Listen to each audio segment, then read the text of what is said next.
दोस्तों आदाब अर्ज़, मैं अनीस अहमद खान हिंद वॉइस से आपसे मुखातिब हूँ। मुसलमानों से इतनी नफरत, अब मंदिरों के बाहर बैनर मुसलमानों का प्रवेश वर्जित है लगने लगी है।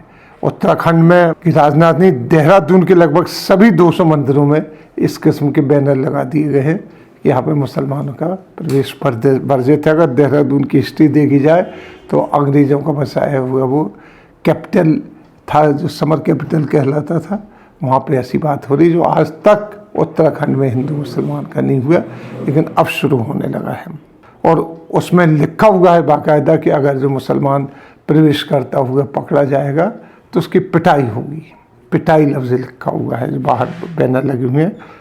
ये बैनर हिंदू युवा वाहिनी के द्वारा लगाए गए हैं। हालांकि पुलिस ने ऐसे बैनर मंदिरों से हटवा रही है पुलिस पूरी तरीके से, लेकिन हटवाते भी ये खबर प्रेस में आ गई है, तो इसके बाद दोनों तरफ से हिंदू वाहिनी की तरफ से भी रेजिमेंट शुरू हो गया है। हिंदू वाहिनी के जो प्रदेश अध्यक्ष हैं गोविंद वाधवा, उनका कहना है कि ऐसे बैनर लगाना उनकी जो धार्मिक दायित्व है और ऐसे बैनर पूरे उत्तराखंड में पूरे मंदिरों में लगाए जाएंगे।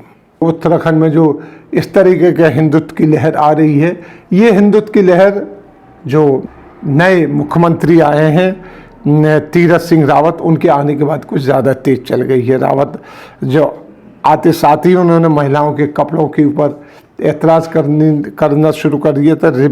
रिप जीन्स होती हैं उन पे उन्होंने कहना शुरू कर दिया था कि मैंने हवाई जहाज़ में जब उनको पहने देखा और ऐसे कर किया वैसे किया। एक चीज़ समझ में नहीं आता, आरएसएस क्या ये वाले ये जो जहनी तौर पे कुछ अजीब से होते हैं जो महिलाओं के फटे जीन के ऊपर ही नज़र डालते हैं, उनकी बौद्धिक क्षमता के ऊपर नज़र नहीं डालते हैं। किसी आरएसएस के किसी पद पर कोई महिला पदाधिकारी नहीं है, ना आरएसएस की शाखा में कोई महिला जा सकती है। हाँ, बहुत ज़्यादा जब इसके ऊपर आलोचना हुई तो अलग से एक दुर्गा वाहिनी बनाई है, एक महारानी लक्ष्मीबाई वाहिनी बनाई है इन्होंने। वो तो पुरानी है, जाने कहा डिफंक्ट हो गई, अब दुर्गा वाहिनी बनाई है उन्होंने। लेकिन एक्टिव महिलाओं को नहीं रखा जाता है। अब जो ये संघ से निकल के आए हैं रावत जी चीफ मिनिस्टर, उनकी नज़र औरतों की रिग्ड जीन पर गई है जो फैशन है आज का। हालांकि इस बयान के बाद केंद्र ने खुद भाजपा ने उनसे कहा कि ऐसे बयानों से आप बचिए, तो उन्होंने माफ़ी भी मांग ली उसके लिए। क्या अगर किसी को बुरा लगा हो तो मैं इसके बाद माफ़ करता हूँ, लेकिन उनकी जो इस तरीके की बातें अभी रुक नहीं रही हैं। राव संघ से आए और हिंदू वाहिनी जो है वो 2002 में योगी आदित्यनाथ ने बनाई थी। जब वो चुनाव लड़ रहे थे तो ये चुनाव जिताने में उनकी बड़ी मदद करती थी। इसमें जो हिंदू युवा वाहिनी है उसमें ज़्यादातर युवा रखे जाते थे और वो चुनाव को मैनेज करते थे किस तरीके से, जिसने उनकी चुनाव में काफ़ी मदद की है। और जो उन्हें चीफ मिनिस्टर बनने तक वो उनके साथ रही, लेकिन चीफ मिनिस्टर जैसे ही बने तो उन्होंने जो हिंदू युवा वाहिनी ने पूरे उत्तर प्रदेश में रंगदारी शुरू कर दी। उनकी मर्जी के बगैर ही ठेके दिए जाते थे, ट्रांसफ़र पोस्टिंग उनकी मर्जी के से ही होते थे। ये देखकर आरएसएस वालों ने योगी से कहा कि इसको बंद कर दीजिए, एक साथ दो संस्थाएं नहीं चल सकती हैं, एबीवीपी, बीएचपी और हिंदू वाहिनी।